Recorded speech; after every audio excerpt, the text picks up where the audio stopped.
Hello everyone, मैं विक्रम कुमार आप सभी का अपने यूट्यूब चैनल स्टूडेंट्स कांसेप्ट के ऊपर स्वागत करता हूं। आज के लेक्चर में हम गेट लाइफ साइंस 2017 के जो हमारा बायोकेमिस्ट्री सेक्शन है उसको हम आज डिस्कस करके चलते हैं। जो हमारा गेट लाइफ साइंस 2017 का बॉटनी सेक्शन है वो हमने ऑलरेडी पहले डिस्कस किया हुआ है। तो आज के लेक्चर में हम बायोकेमिस्ट्री को यहाँ पे डिस्कस करके चलते हैं, जिसका हमारा यहाँ पे फर्स्ट क्वेश्चन है the molecular weight of a protein as determined by native PAGE is 400 kilodalton.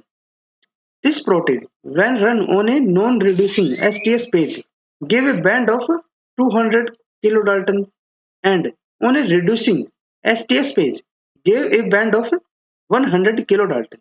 The protein has. अब यहाँ पे इन्होंने क्या बोला है कि जब हमने किसी प्रोटीन का मोलिकुलर वेट चेक किया हमने किसके थ्रू, नेटिव पेज के थ्रू, तो उसका जो मोलिकुलर वेट आ रहा है वो कितना आ रहा है 400 किलोडाल्टन। ठीक है, हमारे यहाँ पे कोई प्रोटीन हो गया, ठीक है, इसका वेट कितना आ रहा है 400 किलोडाल्टन आ रहा है। ठीक है, अब जब हमने इसको नॉन रिड्यूसिंग एसटीएस पेज के ऊपर रन करवाया, इसके ऊपर नॉन रिड्यूसिंग एसटीएस पेज पर, तो इसका वेट कितना आ रहा है 200 किलोडाल्टन। और जब हमने इसको यहाँ पे रन करवाया रिड्यूसिंग एसटीएस पेज के ऊपर, तो इसका मोलिकुलर वेट कितना आ रहा है 100 किलोडाल्टन। ठीक है, तो यहाँ पे हमें इनके अकॉर्डिंग जो हमें यहाँ पे डाटा गिवन है उसके अकॉर्डिंग हमें यहाँ पे करेक्ट को यहाँ पे सिलेक्ट करना है। तो अगर हम यहाँ पे फर्स्ट चीज को देखते हैं, जो इसका मोलिकुलर वेट आया है वो कितना आया है 400 किलो डाल्टन। ठीक है, यानी कि जो हमारा यहाँ पे प्रोटीन होगा, ठीक है, उसका टोटल जो वेट आएगा वो तो हमारा कितना हो गया 400। फिर उसके बाद जब हमने यहाँ पे नॉन रिड्यूसिंग के इसके ऊपर रन करवाया, नॉन रिड्यूसिंग से हमारा क्या होगा कि जिससे जैसे कि हमारा प्रोटीन है, प्रोटीन में हमारा क्या होता है, अगर हम जैसे कि क्वार्टरनरी स्ट्रक्चर की बात करते हैं तो क्वार्टरनरी स्ट्रक्चर में क्या होता है कि उसके अंदर हमारी जो डिफरेंट सब यूनिट्स होती है वो एक दूसरे के साथ हमारी बाउंड रहती है। ठीक है, अब कुछ तो क्या रहता है कि उनके बीच में खाली हमारी यहाँ पे इंटरेक्शन होती है। ठीक है, और कुछ बार क्या होता है कि जैसे कि हमारी एक ये सब यूनिट होगी, एक हमारी ये वाली सब यूनिट होगी, इनके बीच में हमारे डाइसल्फाइड बॉन्ड भी हमें देखने को मिलते हैं। तो जो हमारी यहाँ पे खाली इंटरेक्शन रहती है, तो जब हम यहाँ पे नॉन रिड्यूसिंग के ऊपर उसको रन करवाएंगे तो वहां पे क्या होगा कि जो यहाँ पे इंटरेक्शन है ना वो तो हमारी यहाँ पे ब्रेक हो जाएगी, जिससे कि हमारी जो सब यूनिट है हमारी यहाँ पे एक दूसरे से अलग हो जाती है। लेकिन जो हमारा डाइसल्फाइड बॉन्ड है वो यहाँ पे हमारा ब्रेक नहीं होगा। अब अगर हम यहाँ पे इसका मोलिकुलर वेट चेक करें तो वो हमारा कितना आ रहा है 200। तो इसका मतलब क्या होगा कि यहाँ पे हमारी दो अलग अलग सब यूनिट है, जैसे कि एक हमारी ये सब यूनिट हो गई, एक हमारी ये वाली सब यूनिट हो गई। ठीक है, ये कितना की है 200 की, ये कितना है ये 200 की, और ये एक दूसरे के साथ हमारी कैसी है, ये एक दूसरे के साथ हमारी वीक इंटरेक्शन के थ्रू बाउंड है। जब हमने यहाँ पे नॉन रिड्यूसिंग पे रन करवाया तो वीक इंटरेक्शन हमारी ब्रेक हो गई, जिससे कि 200 का हमारा अलग हो गया, ये अलग हो गया, और हमें 200 का ही बैंड देखने को मिल रहा है। नेक्स्ट में अगर हम देखें, नेक्स्ट जब हमने यहाँ पे रिड्यूसिंग के ऊपर इसको रन करवाया, रिड्यूसिंग से क्या होगा कि जो हमारे यहाँ पे डाइसल्फाइड बॉन्ड है वे भी हमारे यहाँ पे क्या हो जाएंगे, ब्रेक हो जाएंगे। तो यहाँ पे हमारा कितना बैंड आ रहा है 100 का। तो इसका मतलब क्या होगा कि जो हम यहाँ पे 200 की बात कर रहे हैं ना, ये भी हमारा क्या है, दो ये अलग अलग हमारे दो सब यूनिट से बना हुआ है। ठीक है, जो कि हमारे कैसे है, डाइसल्फाइड बॉन्ड के थ्रू एक दूसरे से बाउंडेड है। ठीक है, तो जैसे कि अगर मैं यहाँ पे ऑप्शंस में देखिए, 4 subunit of which 2 set are linked by 2 disulphide bridges, बिल्कुल करेक्ट है। यहाँ पे हमारी टोटल 4 सबयूनिट हो जाएगी, जिसमें से 2 हमारी क्या है, डाइसल्फाइड बॉन्ड के थ्रू एक दूसरे से बाउंडेड है। ठीक है, 4 subunit which are linked by 4 disulphide, नहीं 4 डाइसल्फाइड यहाँ पे नहीं है। 2 सबयूनिट, 2 सबयूनिट नहीं 4 सबयूनिट आएगी, 2 सबयूनिट यहाँ पे भी इनकरेक्ट, तो इसीलिए फर्स्ट ऑप्शन हमारा यहाँ पे करेक्ट रहेगा। नेक्स्ट हमारे यहाँ पे क्वेश्चन है which one of the following technique cannot be used to determine the sequence of a novel protein। यहाँ पे हमारे पास कोई एक नोवल प्रोटीन है, यानी कि कोई नया प्रोटीन यहाँ पे हमने डिस्कवर किया है और उसका हमें सीक्वेंस यहाँ पे डिटरमाइन करना है। तो इनमें से हम किस टेक्निक को यूज नहीं कर सकते। ठीक है, सबसे पहले इन्होंने यहाँ पे बोला de novo sequencing bye ESI-MS, तो ये तो हम बिल्कुल करते हैं। ठीक है, इसका तो यूज करते हैं हम सीक्वेंसिंग के लिए। उसके बाद है एडमंड डिग्रेडेशन, ये भी हम कर सकते हैं, और सेंगर सीक्वेंसिंग ये भी हम कर सकते हैं।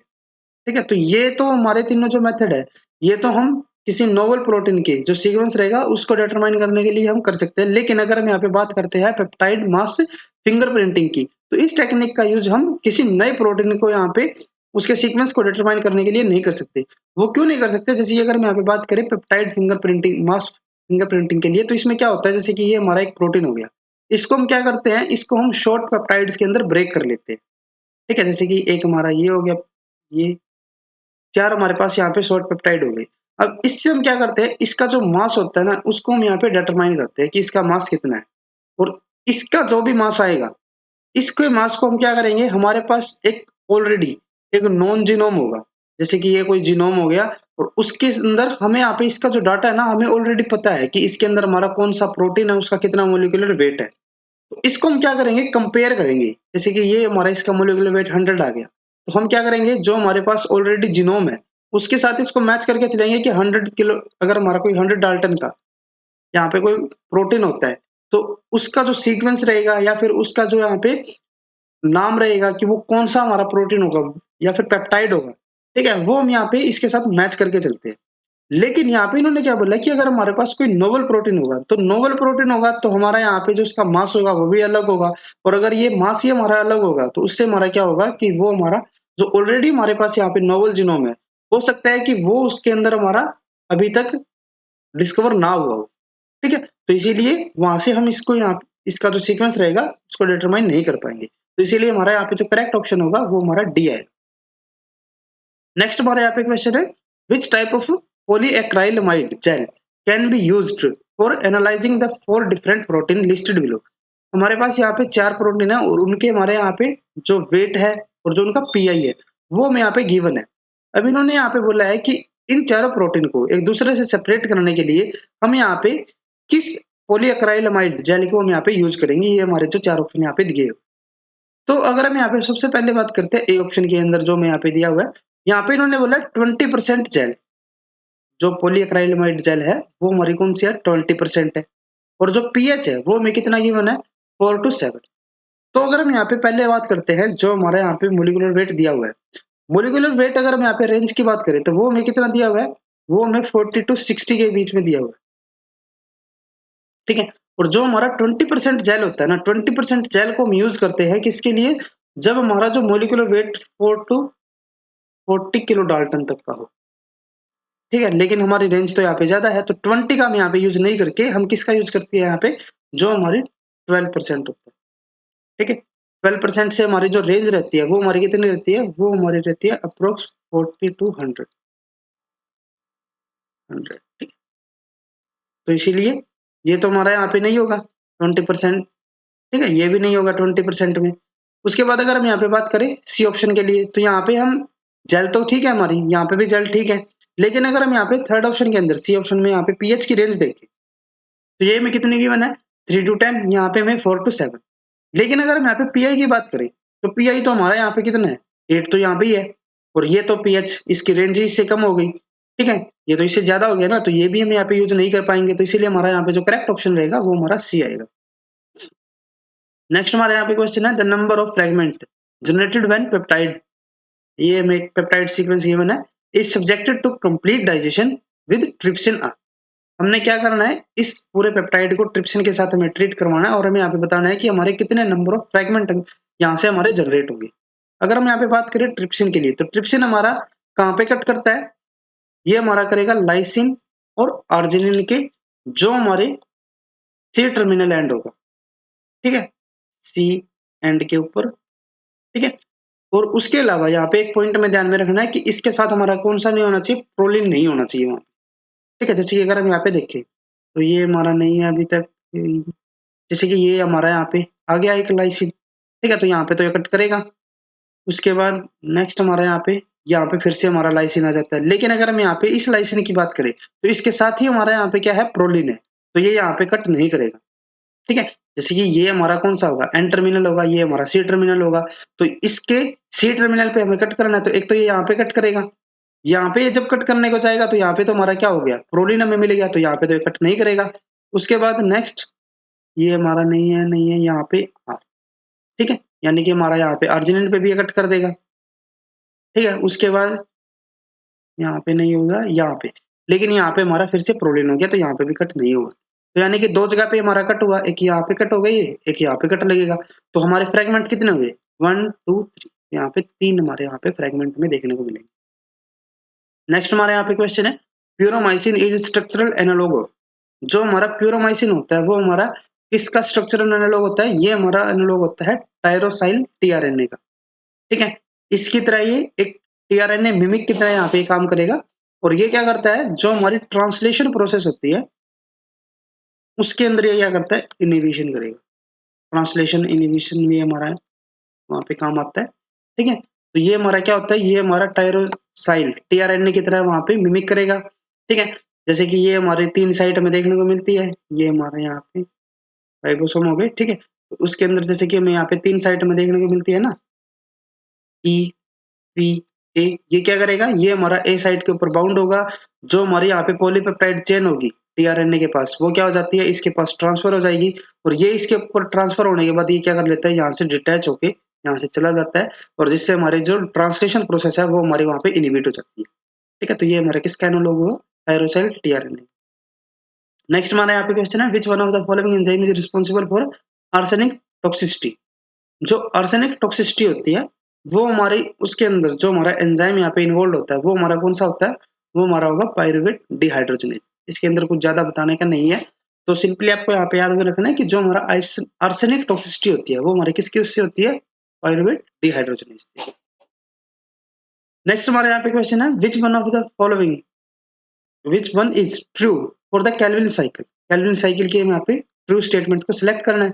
फर्स्ट हमारे यहाँ पे है glycerol 3 phosphate is generated in this cycle, तो ये हमारा इनकरेक्ट होगा क्योंकि वहां पे हमारा क्या होता है, 3 फॉस्फोग्लिसरेट हमारा वहां पे जनरेट होता है, ना कि ग्लिसरॉल 3 फॉस्फेट। ये दोनों हमारे अलग अलग मॉलिक्यूल है, तो ये तो हमारा इनकरेक्ट है।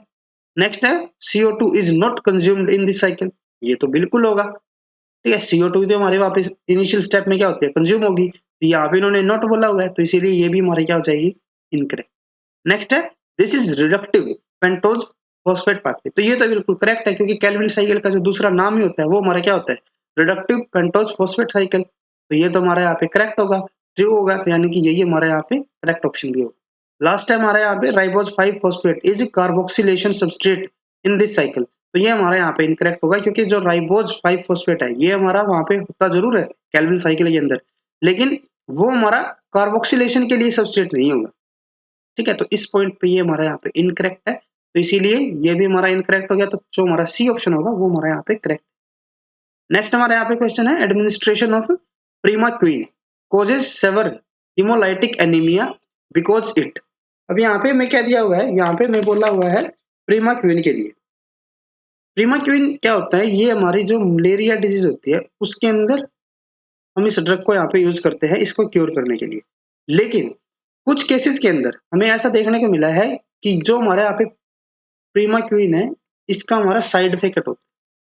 साइड इफेक्ट इसका क्या होता है कि ये हमारा क्या कर सकता है, ये हमारा हीमोलाइटिक एनीमिया कॉज कर सकता है। और ये भी किन केसेस के अंदर मैक्सिमम ये कॉज करता है, ये हमारा कॉज करता है उन इंडिविजुअल्स के अंदर, उन सेल्स के अंदर जहां पे हमारे G6 phospho dehydrogenase sorry pyruvate dehydrogenase, जब हमारी इसकी डिफिशियंसी हमारी होती है, इस एंजाइम की जब हमारी डिफिशियंसी होगी तो उन ऑर्गेनिजम्स के अंदर या फिर उन इंडिविजुअल्स के अंदर ये हमारा क्या करता है, हीमोलाइटिक एनीमिया कॉज करता है। अब ये क्यों करता है, अगर हम यहाँ पे इसके लिए बात करें तो सबसे पहले हमें यहाँ पे एक बार बात करनी पड़ेगी, जो हमारा ब्लड ट्रांसपोर्ट होता है वहां पे क्या होता है, जैसे कि हमारा आरबीसीज होते हैं ये। ठीक है, और आरबीसीज के अंदर हमारा क्या होता है, हीमोग्लोबिन होता है। हीमोग्लोबिन क्या करता है, ऑक्सीजन को ट्रांसपोर्ट करता है। ठीक है, अब किसी कंडीशन के अंदर अगर हमारे जो आरबीसीज या फिर जो हमारे हीमोग्लोबिन है इसके नंबर हमारे यहाँ पे अगर कम हो जाते हैं, ठीक है, इसके नंबर जब कम होते हैं तो क्या होता है कि ये हमारा क्या करेगा, ये हमारा सिग्नल पास करेगा। ठीक है, जो वहां पे इन्वायरमेंट होगा वो सिग्नल पास करेगा किडनीज के थ्रू। ठीक है, और जो हमारे बोन मैरो होंगे वहां से हमारा क्या होगा, वहां से हमारे जो आरबीसीज के नंबर है, ठीक है, इसकी जो प्रोडक्शन है वो हमारी क्या हो जाएगी, वहां पे इनहेंस हो जाएगी इरिथ्रोपोइटिन के थ्रू। ठीक है, तो ये हमारे क्या हो गया, इसके नंबर यहाँ पे इंक्रीज हो गए। अब क्या होता है कि जो हमारे यहाँ पे आरबीसीज होते हैं, ठीक है, इसके अंदर यहाँ पे हमारी एक एक्टिविटी जो हम यहाँ पे बात करते हैं G6 पायरुवेट डिहाइड्रोजनेज। ठीक है, ये जो हमारे यहाँ पे एंजाइम होता है, ठीक है, इसकी जो एक्टिविटी है वो हमारी क्या होती है, वो हमारे जो आरबीसीज है उसके अंदर जब ये हमारे बोन मैरो से बिल्कुल निकलेंगे वहां से, तो उस टाइम पे तो क्या होती है कि जो इनकी एक्टिविटी है वो हमारी हाईएस्ट होती है। लेकिन विद द एज जैसे जैसे टाइम निकलता जाएगा तो जो इसकी एक्टिविटी है ना वो हमारी कम होती जाती है कंटिन्यू। अब उसके बाद यहाँ पे क्या है कि अगर हमारे किसी ऑर्गेनिज्म के अंदर G6PD अगर हमारे इसकी डेफिशिएंसी हो तो उसमें क्या होगा कि जो हमारे यहाँ पे जो इसकी एक्टिविटी है वो हमारी रैपिडली बिल्कुल डिक्रीज हो जाएगी। डिक्रीज तो देखो होनी है, यहाँ पे भी डिक्रीज हो रही है नॉर्मल कंडीशन के अंदर, लेकिन यहाँ पे हमारी क्या होगी कि जो डिक्रीज होगा वो हमारा रैपिड होगा। ठीक है, बहुत तेजी से यहाँ पे हमारी डिक्रीज एक्टिविटी होती जाएगी। अब अगर यहाँ पे इसकी जो एक्टिविटी है अगर वो यहाँ पे डिक्रीज होती है तो उससे क्या होगा, यहाँ पे हमारा जो NADPH है ये क्या करता है, जो हमारे G6PD होता है ये हमारा क्या करता है, ये हमारा NADPH को यहाँ पे क्या करता है, इसको यहाँ पे यूज करके यहाँ पे ये हमारा फॉर्मेशन करता है ग्लूटाथायोन की।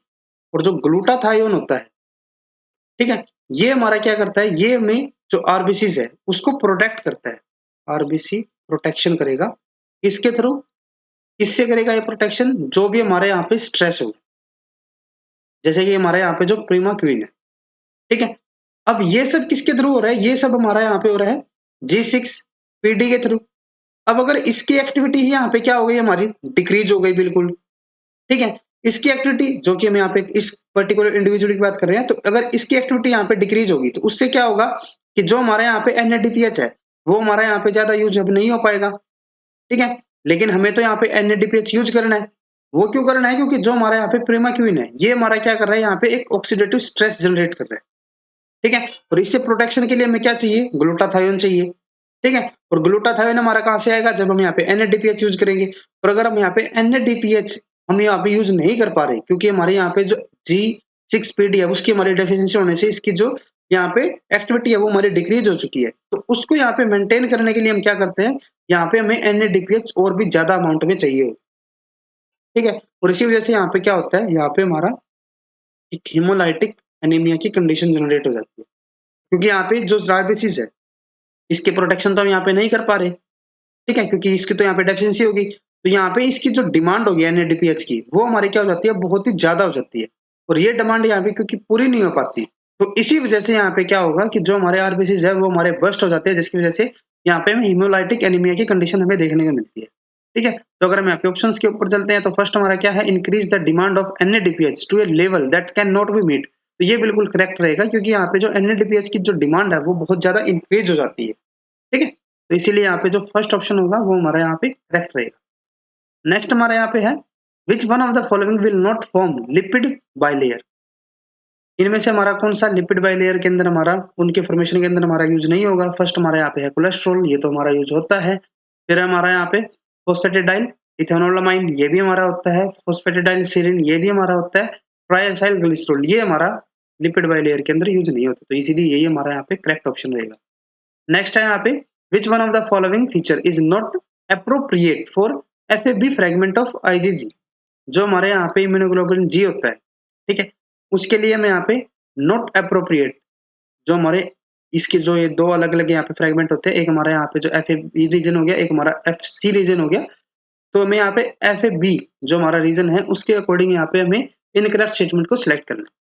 तो फर्स्ट यहाँ पे क्या दिया है, कंटेन एंटीजन बाइंडिंग साइट, बिल्कुल करेक्ट है। इसके अंदर हमारी यहाँ पे ये एंटीजन बाइंडिंग साइट होती है, ये वाली जो साइट होगी, ठीक है, ये हमारी एंटीजन बाइंडिंग साइट रहेगी, तो ये तो करेक्ट है। नेक्स्ट हमारा यहाँ पे है contain an intact L chain, ये भी हमारा बिल्कुल करेक्ट है। यहाँ पे हमारी जो लाइट चेन होती है वो हमारी इंटैक्ट रहती है यहाँ पे, ठीक है, यहीं पे हमें देखने को मिलती है। जो हमारा FC रीजन है वहां पे हमें नहीं देखने को मिलेगी, तो ये भी करेक्ट हो गया। नेक्स्ट हमारे यहाँ पे है two fragment are formed from one IgG molecule, ये भी बिल्कुल करेक्ट हो गई, यहाँ से हमारे ये दो मॉलिक्यूल हो गई। ठीक है, नेक्स्ट हमारा यहाँ पे है mediate complement fixation in the intact IgG molecule, तो ये हमारा यहाँ पे इनकरेक्ट होगा, क्योंकि जो हमारे यहाँ पे कॉम्प्लीमेंट फिक्सेशन होती है, ठीक है, वो हमारी कहाँ पे होती है, जैसे कि ये वाली जो हमारी यहाँ पे फिक्सेशन होगी वो हमारी कहाँ से होगी, जो हमारे यहाँ पे FC रीजन होगी, ठीक है, हिंज रीजन होगा, वहां से हमारी होगी, तो ये हमारे यहाँ पे इनकरेक्ट होगा। ठीक है, तो इसीलिए जो हमारे यहाँ पे करेक्ट ऑप्शन आएगा वो हमारा D आएगा। नेक्स्ट हमारे यहाँ पे क्वेश्चन है, the duration of DNA synthesis S phase in plant cell is 11 hours and the DNA is replicated at a rate of 100 base pair per second per 4. A plant species has about 3.0 multiply 10 raised to power 10 base pair DNA genome the number of bidirectional forks per genome required for replication will be.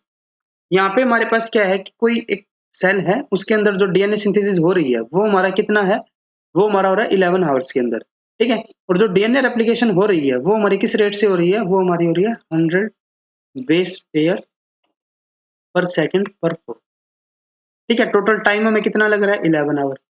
अब क्या है कि जो plant cell है उसके अंदर जो total genome है वो हमारा जीनोम का साइज कितना है, 3 इंटू 10⁻10 बेस पेयर का। तो यहाँ पे हमें बताना है कि यहाँ पे हमारे कितने number of bidirectional forks आएंगे, यहाँ पे एक जीनोम के अंदर हमारे प्रेजेंट होंगे।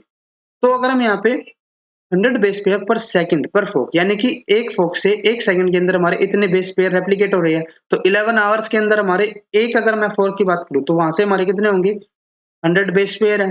तो 1 मिनट के अंदर हमारे इतने और 1 आवर के अंदर हमारे इतने, ठीक है। ये हमारे क्या हो जाएंगे, 360000, ठीक है। ये हमारे क्या हो जाएंगे, ये हमारे हो गए बेस पेयर पर आवर पर फोर। लेकिन हमने तो यहाँ पे कितना टाइम लिया है, 11 आवर्स लिए है, ठीक है। तो हमें यहाँ पे क्या करना पड़ेगा, 11 के साथ भी इसको यहाँ पे मल्टीपल करना पड़ेगा, ठीक है, क्योंकि ये तो हमारा 1 आवर के आ रहे हैं अभी तक। तो अगर हम यहाँ पे बात करें 11 आवर के लिए, 11 आवर्स के अंदर, ठीक है, तो यहाँ पे क्या हो जाएगा, 360000, ये एक ये यहाँ पे, ठीक है, मल्टीप्लाई 11, तो ये हमारे यहाँ पे हो जाएगा 39640, ठीक है। इतने बेस पेयर हो गए। ये तो हमारा एक अकेला फोक कर रहा है, हमें यहाँ पे टोटल नंबर ऑफ फोक्स बताने हैं। तो इसको हमें क्या करना पड़ेगा, इसको हमें यहाँ पे डिवाइड करना पड़ेगा, जितना भी हमारे यहाँ पे जीनोम साइज होगा, 3 इंटू 10⁻10 डिवाइडेड बाई 39600, ये जीरो, ठीक है। तो यहाँ पे ये हमारा क्या हो जाएगा, ये हमारा हो जाता है 3 इंटू 10⁻10 डिवाइडेड बाई 3.96, ये हमारे यहाँ पे 6, ठीक है। ये हमारा ऊपर जाके अगर हम यहाँ पे इसको डिवाइड करके चलते हैं तो ये हमारा यहाँ पे आ जाएगा 0.7575, ठीक है, इनके डिवाइड से। और ये हमारे यहाँ पे हो जाएगा 10⁻4, ये ऊपर जाके 10⁻10 है, यहाँ पे हमारा 10⁻6, तो ये हमारा क्या आ जाएगा, 4 आ जाएगा। और अगर हम यहाँ पे इसको सोल्व करके चलते हैं तो ये हमारा 7575, तो यही हमारा यहाँ पे करेक्ट ऑप्शन रहेगा, 7575 हमारे यहाँ पे करेक्ट आएगा। नेक्स्ट हमारे यहाँ पे क्वेश्चन है, in a PCR reaction with the double stranded DNA of 600 base pair nanogram of DNA produced after 440 cycle of amplification will be. अब यहाँ पे कोई पीसीआर रिएक्शन है जिसके अंदर हमने 600 बेस पेयर का कोई हमारा डबल स्टैंडर्ड डीएनए है, उसको हमने क्या करवाया, यहाँ पे उसकी एम्प्लीफिकेशन करवाई है, कितने बार, 40 साइकिल करवाई है, ठीक है। तो यहाँ पे हमें नैनोग्राम ऑफ डीएनए बताना है कि हमारा कितना टोटल नैनोग्राम ऑफ डीएनए यहाँ पे हमारा प्रोड्यूस हुआ होगा। तो उसके लिए हमारे यहाँ पे अगर हम बात करें weight of DNA in nanogram, ठीक है, तो वो हमारा यहाँ पे क्या रहेगा, जितने भी हमारे यहाँ पे बेस पेयर है, ठीक है, मल्टीप्लाई जितना हमारा एक बेस पेयर का हमारा मोलिकुलर वेट होता है 660, ठीक है। फर्दर उसके बाद जितने हमारे यहाँ पे, क्योंकि हमें नैनोग्राम के अंदर यहाँ पे इसको कन्वर्ट करना है, तो इसको हमने नैनोग्राम के लिए इसको मल्टीपल कर दिया, डिवाइडेड बाय जो हमारा यहाँ पे एवोगाड्रो नंबर होता है 6.022 मल्टीप्लाई 10⁻23 मल्टीप्लाई जितने भी हमारे यहाँ पे डीएनए के मॉलिक्यूल, जितने हमारे डबल स्टैंडर्ड डीएनए के हमारे यहाँ पे कॉपीज हमारी बनेंगी, तो वो हमारी कितनी होगी, 2⁻40, ठीक है। तो अगर हम यहाँ पे बेस पेयर्स की बात करें तो बेस पेयर हमारे यहाँ पे कितने थे, ये हमारे थे 600, ठीक है, मल्टीप्लाई 660 मल्टीप्लाई 10⁻9, ठीक है। ये हमारा यहाँ पे 6.022 10⁻23, ये हमारा यहाँ पे 2/4, ठीक है। तो अगर हम यहाँ पे इसको मल्टीपल करके चलते हैं तो ये हमारा यहाँ पे क्या आ जाता है, ये हमारा 3960000, ठीक है। अगर हम यहाँ पे 23 वाले को ऊपर लेके चले तो यहाँ पे हमारा ये क्या हो जाएगा, ये हमारा हो जाएगा -40, ठीक है। यहाँ पे हमारा 6.022, यहाँ पे हमारा ये हमारा 2/40 है ना ऊपर, ठीक है। तो इसको हम क्या लिख सकते हैं, यहाँ पे 2 पावर बाय 10 टू 10, 4 बार हमारा यहाँ पे होगा, ये हमारा 40 हो जाएगा टोटल, ठीक है। अब फर्दर उसके बाद अब यहाँ पे हमें क्या करना पड़ेगा, इसको यहाँ पे डिवाइड करना पड़ेगा एक बार, ठीक है। डिवाइड जब हम यहाँ पे कर रहे हैं इसको, तो ये हमारे यहाँ पे इसके साथ डिवाइड करने से यहाँ पे हमारा क्या आएगा, 65758.88, ठीक है। अब उसके बाद यहाँ पे क्या था कि ये हमारे 10⁻40 था, -40, ठीक है। और यहाँ पे ये हमारा क्या हो गया था, 210 210, अगर हम यहाँ पे 210 को अगर हम ठीक से लिखे तो ये हमारा क्या होता है, ये हमारा होता है इक्वल 1024 के 1024 4 बार हमारा यहाँ पे ये आएगा। ठीक है, अब अगर मैं यहाँ पे पॉइंट हमारा अभी यहाँ पे है, तो अगर मैं इस पॉइंट को यहाँ पे लेके जाता हूँ 6 पॉइंट के पास 6.58 हो जाएगा ये। ठीक है, तो ये हमारा क्या हो गया 1 2 3 4। ठीक है, तो यहाँ पे ये क्या हो जाएगा, ये हमारा हो गया -10। ठीक है, ये हमारा अगर मैं इनको लेके चलते हैं, ठीक है, तो इनमें हमारा यहाँ पे क्या होगा, अगर मैं इसको कर रहा हूँ यहाँ पे 1.024, तो यहाँ पे क्या हो गया, ये 1 2 3 3 बार हमारा यहाँ पे क्या हो गया, डिस्प्लेस हो गया, तो इसको हम मल्टीप्लाई 10 की पावर 3 कर सकते हैं। ठीक है, नेक्स्ट भी हम यहाँ पे ऐसे ही करते हैं 1.024, नेक्स्ट भी 1.024, नेक्स्ट भी 1.024। तो 3 हमारे यहाँ से आएगी, 3 हमारे यहाँ से 3 3। ठीक है, तो टोटल हमारे कितने हो जाएंगे 10⁻12। और अगर मैं इसको यहाँ पे, ये हमारा क्या हो जाएगा यहाँ पे मल्टीप्लाई 10⁻12। ठीक है, अब नेक्स्ट में हम यहाँ पे क्या करते हैं कि जो हमारे यहाँ पे 12 है, ठीक है, इसको हम कैंसिल आउट करते हैं इसके साथ, तो ये हमारा यहाँ पे क्या हो जाएगा 58। ठीक है, तो ये हमारा 10⁻2 हो जाएगा। और अगर मैं इसको यहाँ पे सबको मल्टीपल करके चलता हूँ, तो ये हमारा हो जाएगा 1.1 के इक्वल। अब यहाँ पे इसको और इसकी हम यहाँ पे मल्टीप्लीकेशन कर देते हैं, तो इसकी मल्टीप्लीकेशन से हमारे यहाँ पे आएगा 7.238 मल्टीप्लाई 10⁻2 तो है ही हमारे पास, तो ये हमारा कितना हो गया 723.8। ठीक है, ये हमारे यहाँ पे करेक्ट ऑप्शन रहेगा 723.8। ठीक है, उसके बाद नेक्स्ट हमारे यहाँ पे क्वेश्चन है, a solution containing GTP has a molecular extinction coefficient of 1.55 into 10 raised to power 4 molecular dm cube centimeter minus 1। ठीक है, at a given wavelength the concentration of GTP solution is 1.290 into 10 raised to power minus 5 molecular dm minus 3। the absorbance of GTP solution in 1 centimeter cubed at the same wavelength will be।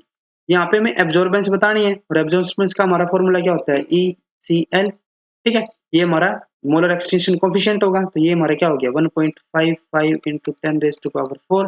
Concentration हमारे यहाँ पे कितने given है 1.29 into 10 raised to power minus 5। जो length है वो हमारे कितनी है 1 सेंटीमीटर हो गई, तो इनको हम यहाँ पे सिंपली मल्टीप्लीकेशन करनी है इनकी, तो ये हमारा कितना होगा, अगर मैं इन दोनों को यहाँ पे मल्टीपल करके चलता हूँ तो 1.9995। ठीक है, मल्टीप्लाई ये हमारा कितना हो जाएगा, अगर मैं इन दोनों को यहाँ पे कैंसिल आउट करूँ तो 10 raised to power minus 1, तो ये हमारा कितना हो गया 0.19। ठीक है, तो ये हमारा यहाँ पे करेक्ट आंसर हो जाएगा। ठीक है, नेक्स्ट हमारा यहाँ पे क्वेश्चन है, which one of the following is not true for the class 1 MHC protein. जो हमारे MHC प्रोटीन क्लास 1 होते हैं उसके लिए मैं यहाँ पे इनकरेक्ट स्टेटमेंट को यहाँ पे सिलेक्ट करना है। तो फर्स्ट हमारे यहाँ पे क्या है, MHC class 1 protein are polymorphic, बिल्कुल करेक्ट है ये। तो ये हमारे जो MHC 1 क्लास 1 होते हैं ये हमारे यहाँ पे पॉलीमॉर्फिक होते हैं। नेक्स्ट है T cell receptor recognize MHC class 1 protein, तो ये भी हमारे बिल्कुल करेक्ट है, क्योंकि जो टी सेल्स होते हैं वही हमारे यहाँ पे इनको रिकॉग्नाइज भी करते हैं। नेक्स्ट है MHC 1 class protein are displaced on the displayed on surface of nucleated vertebrate cells, बिल्कुल करेक्ट है, ये इनकी प्रॉपर्टी है कि ये हमें न्यूक्लिएटेड सेल्स के ऊपर में देखने को मिलते हैं उनकी सरफेस के ऊपर, तो ये भी करेक्ट हो गया। लास्ट हमारे यहाँ पे है beta 2 microglobulin is covalently associated with the MHC class 1 protein, तो ये हमारे यहाँ पे इनकरेक्ट होगा। MHC 1 जो प्रोटीन होते हैं उसके अंदर हमें बीटा 2 माइक्रोग्लोबिन ये हमें देखने को जरूर मिलते हैं, लेकिन जो इनकी यहाँ पे एसोसिएशन होती है वो हमारी नॉन कोवेलेंटली होती है, ना कि कोवेलेंटली, तो ये हमारे यहाँ पे इसके बेसिस पे क्या हो जाएगा इनकरेक्ट हो जाएगा, तो इसलिए यही हमारे यहाँ पे करेक्ट ऑप्शन भी है। नेक्स्ट ऑप्शन है, नेक्स्ट क्वेश्चन हमारे यहाँ पे, in an enzyme catalysed reaction the initial reaction velocity और is only 1/4 of its maximum velocity if the substrate concentration is 3.0 into 10 raised to power minus 3 millimolar, the value of Km in micromolar will be। अब यहाँ पे क्या है कि जो हमारा Michael Menten जो हमारे यहाँ पे इक्वेशन होती है वो हमारी क्या होती है V is equal to V max substrate divided by Km plus substrate। अब इन्होंने यहाँ पे कंडीशन क्या दी हुई है कि जो हमारी इनिशियल वेलोसिटी है, रिएक्शन वेलोसिटी है, वो हमारी कितनी है मैक्सिमम का 1/4 है। ठीक है, अगर ये मैक्सिमम का 1/4 हो गया तो ये यहाँ पे क्या हो जाएगा, जो हमारा मैक्सिमम है उसका 1/4 ये हो जाएगा। ठीक है, और जो हमारे यहाँ पे ये हमारा वी मैक्स ये हमारे यहाँ पे सबस्ट्रेट, और इन्होंने यहाँ पे जो सबस्ट्रेट कंसेंट्रेशन है वो हमें यहाँ पे गिवन दी हुई है, कितनी है ये 3 into 10 raised to power minus, ठीक है, मिलीमोलर है ये। ठीक है, तो यहाँ पे अगर हम इसको सोल्व करके चलते हैं तो ये हमारे यहाँ पे क्या हो जाएगा, ये हमारे एक दूसरे से कैंसिल, ठीक है। तो ये हमारा इस तरफ चला जाएगा, ये हमारा यहाँ पे चला जाएगा, तो Km हमारा Km plus substrate is equal हमारा 4 सबस्ट्रेट कंसंट्रेशन। सबस्ट्रेट कंसंट्रेशन को मैं दूसरी तरफ लेके चलते हैं तो ये हमारा क्या हो जाएगा, ये हमारा हो जाएगा 3 सबस्ट्रेट कंसंट्रेशन। सबस्ट्रेट कंसंट्रेशन हमें यहाँ पे गिवन है 3 इंटू सबस्ट्रेट कंसंट्रेशन हमारी कितनी थी, 3 इंटू, ठीक है। और ये हमारा किस में था, मिलीमोलर के अंदर, ठीक है। तो अगर हम यहाँ पे इसको मल्टीपल करें तो 9 इंटू 10⁻³ मिलीमोलर है, लेकिन हमें माइक्रोमोलर के अंदर इसको कन्वर्ट करना है। तो माइक्रोमोलर में कन्वर्ट करने के लिए इसको हम 10⁻³ के साथ मल्टीपल कर देंगे, तो ये हमारा इसके साथ कैंसल आउट, तो यहाँ पे हमारा क्या हो जाएगा 9 माइक्रोमोलर, ठीक है। तो यहाँ पे हमारा क्या हो जाएगा 9। नेक्स्ट हमारा यहाँ पे क्वेश्चन है, match the following enzyme in an column 1 with their cofactor in the column 2। इनको हमें यहाँ पे मैच करना है। कॉलम 1 के अंदर हमारे यहाँ पे एंजाइम है और कॉलम 2 के अंदर हमारे यहाँ पे कोफैक्टर में गिवन है। तो फर्स्ट अगर हम यहाँ पे देखते हैं पायरुवेट डीकार्बोक्सिलेज, तो जो हमारा पायरुवेट डीकार्बोक्सिलेज होता है इसका जो हमारा कोफैक्टर होता है वो हमारा क्या होता है टीपीपी, थायमिन पायरोफॉस्फेट। तो यानी कि जो हमारा फोर्थ होगा वो इसके साथ हमारा यहाँ पे करेक्ट होगा। और अगर हम यहाँ पे ऑप्शंस को देखें तो सिर्फ हमारा एक ही ऐसा ऑप्शन है जिसके अंदर हमारा P4 के साथ हमारे यहाँ पे मैच किया हुआ है, तो यानी कि यही हमारे यहाँ पे करेक्ट ऑप्शन होगा, बाकी हमारे यहाँ पे इनकरेक्ट होंगे। नेक्स्ट हमारे यहाँ पे है ग्लिसरॉल्डिहाइड 3-फॉस्फेट डिहाइड्रोजनेज। तो इसके लिए हमारा जो कोफैक्टर होता है वो हमारा क्या होता है NAD पॉजिटिव, तो इसके लिए हमारा क्या हो जाएगा 3, जैसे कि यहाँ पे गिवन भी है। नेक्स्ट है यहाँ पे हमारा पायरुवेट कार्बोक्सिलेज, ठीक है। तो इसके लिए हमारा जो यहाँ पे होता है वो हमारा होता है बायोटिन या फिर बायोसाइटिन, तो ये हमारा क्या हो जाएगा फर्स्ट। लास्ट हमारे यहाँ पे है ग्लूकोज 6-फॉस्फेट डिहाइड्रोजनेज, और इसके लिए जो हमारे यहाँ पे कोफैक्टर होता है वो हमारा क्या होता है NADPH या फिर NAD पॉजिटिव, ठीक है। तो यानी कि इसके लिए हमारा सेकंड, तो ये हमारे यहाँ पे करेक्ट हो जाएगा। तो इसीलिए जो हमारा बी ऑप्शन है वो हमारे यहाँ पे करेक्ट है। नेक्स्ट हमारे यहाँ पे क्वेश्चन है, match the molecule in column 1 with its function in column 2। मैं यहाँ पे कॉलम 1 में हमारे यहाँ पे मॉलिक्यूल्स दिए हुए हैं और इसके जो फंक्शंस रहते हैं वो हमारे कॉलम 2 के अंदर हमें यहाँ पे गिवन है। और यहाँ पे जो फंक्शंस है वो हमें किस हिसाब से दिए हुए हैं, वो हमें यहाँ पे गिवन है जो इनकी मैकेनिज्म ऑफ एक्शन रहता है, ठीक है। जो इनका सिग्नलिंग पाथवे रहता है उसके अकॉर्डिंग यहाँ पे हमें कॉलम 2 के अंदर गिवन है हमारे यहाँ पे कुछ स्टेटमेंट, उसको यहाँ पे करेक्टली हमें मैच करके चलना है। तो फर्स्ट हमारे यहाँ पे क्या है, कोलेरा टॉक्सिन। जो हमारा कोलेरा टॉक्सिन होता है वो हमारा जीपीसीआर के थ्रू हमारा एक्ट करेगा, और जीपीसीआर के अंदर भी हमारे जो जी अल्फा एस, ये जो हमारे यहाँ पे होते हैं प्रोटीन स्टिमुलेटरी, जी अल्फा स्टिमुलेटरी, उनको क्या करता है वो मॉडिफाई करता है। तो इसीलिए ये हमारा क्या होता है यहाँ पे, जो हमारा थर्ड वाला होगा इसके साथ हमारे यहाँ पे करेक्टली मैच होगा। नेक्स्ट हमारे यहाँ पे है प्रोट्यूसिस टॉक्सिन।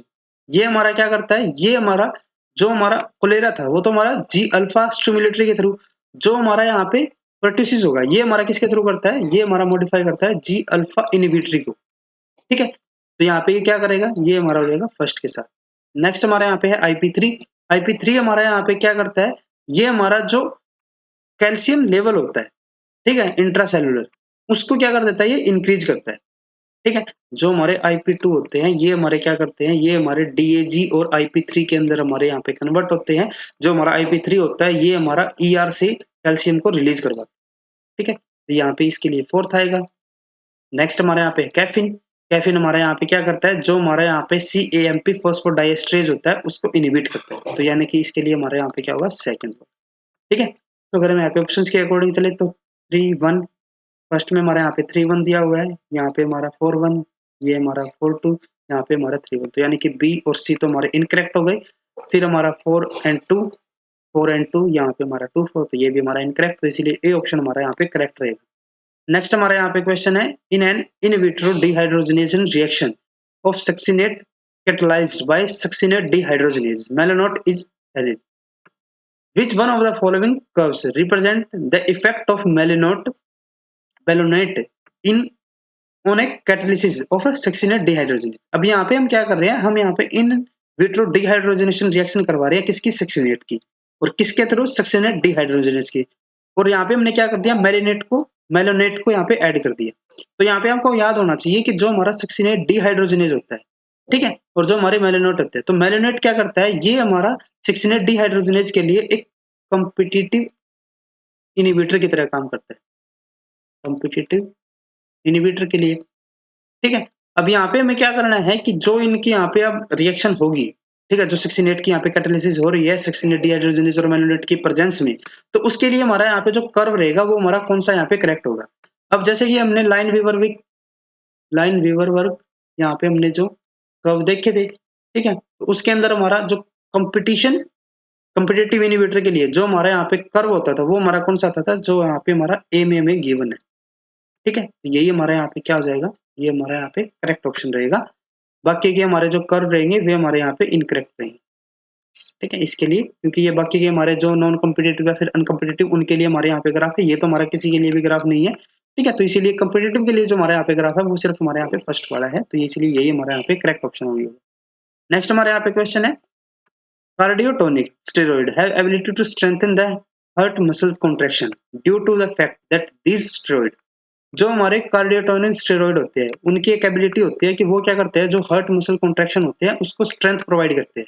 अब यहाँ पे हमें उसका रीजन देना है कि वो क्यों करते हैं, वो क्यों करते हैं, क्योंकि जो हमारी यहाँ पे Na के सोडियम पोटेशियम के ATPase, ठीक है, इसकी हम क्या कर देते हैं, वहां पे जो कार्डियोटोनिन होगा वो क्या कर देता है, इनकी इनिबिशन करता है, और वो इनकी जो इनिबिशन है वो किसके थ्रू यहाँ पे करता है, जो इनकी यहाँ पे डिफॉस्फोराइलेशन रहती है, जैसे कि यहाँ पे हमें फर्स्ट के अंदर गिवन है, inhibit K dependent dephosphorylation of sodium potassium ATPase, तो यही हमारे यहाँ पे इसके लिए करेक्ट ऑप्शन रहेगा। नेक्स्ट है यहाँ पे हमारा एक्टिवेट Na के ATPase, नहीं एक्टिवेट नहीं करता, इनहिबिट करता है इसको, ये increase uptake of sodium by activation, नहीं ये भी नहीं होगा, इंक्रीज अपटेक ऑफ, ये भी नहीं, ठीक है, पोटेशियम का यहाँ पे अपटेक इसके थ्रू नहीं, इसके थ्रू कुछ नहीं बढ़ाते ऐसे, ठीक है, ये इनहिबिट हमारा करता था, तो इसीलिए फर्स्ट ऑप्शन हमारे यहाँ पे करेक्ट ऑप्शन रहेगा।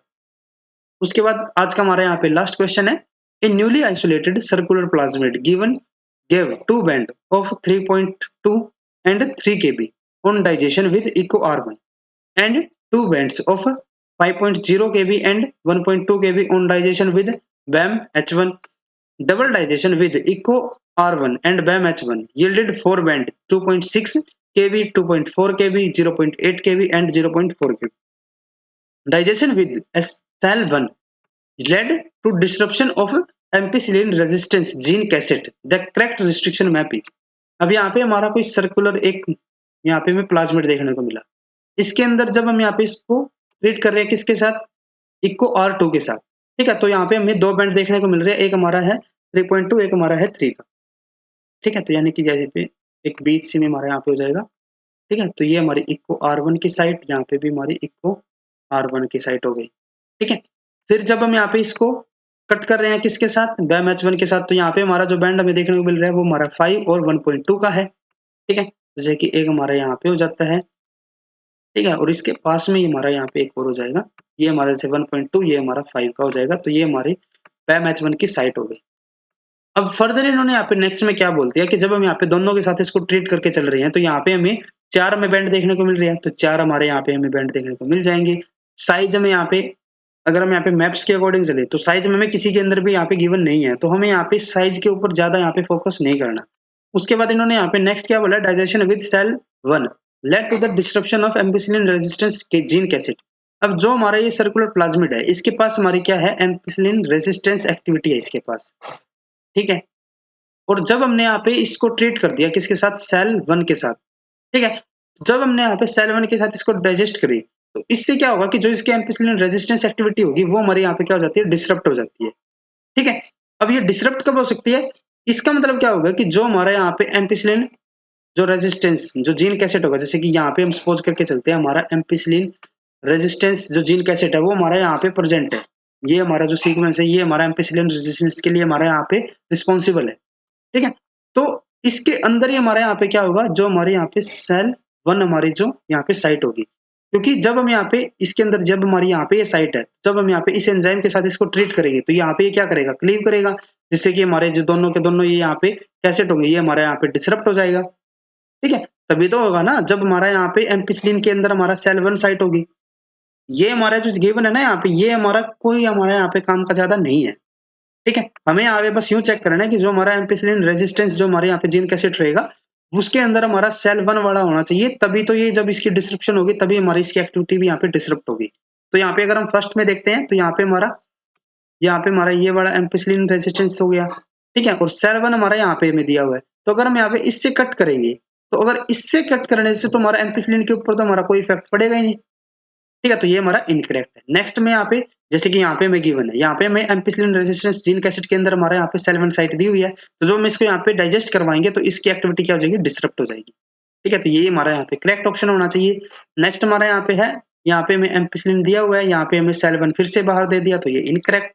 यहाँ पे भी हमारा सेल 1 इनकरेक्ट क्योंकि ये बाहर गिवन है, तो इसलिए हमारे यहाँ पे जो सेकंड ऑप्शन होगा वो हमारे यहाँ पे बिल्कुल करेक्ट रहेगा। तो आज के लेक्चर में बस इतना ही। अगर आपको ये वीडियो हमारी यूजफुल लगी तो please like and share this video, और गेट लाइफ साइंस से रिलेटेड इसी तरीके के इंपॉर्टेंट कॉन्सेप्ट और क्वेश्चंस करने के लिए please subscribe to our YouTube channel Scholars Concepts. Thank you.